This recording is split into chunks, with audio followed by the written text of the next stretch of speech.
2004ஆம் ஆண்டு சுனாமியில் தமிழகம் மிக கடுமையாக பாதிக்கப்பட்டது.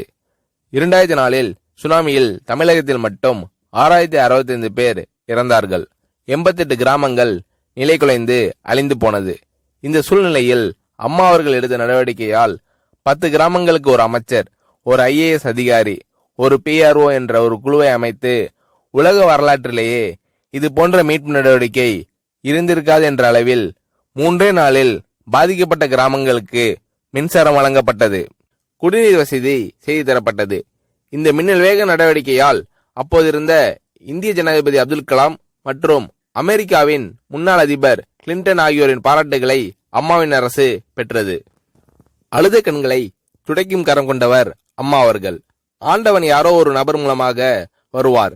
தமிழ்நாட்டிற்கு கிடைத்த தெய்வம் அம்மா அவர்கள்.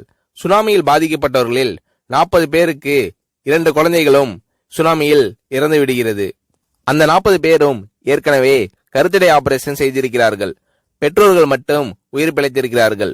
உயிர் பிழைத்தவர்களுக்கு இனி குழந்தை கிடையாது என்ற நிலையில் அவர்களுக்கு கருணைவு ஆபரேஷன் செய்து அவர்களில் பல பேருக்கு குழந்தை பிறந்து அந்த குழந்தைகள் இன்று பள்ளிக்கு சென்று கொண்டிருக்கிறார்கள்.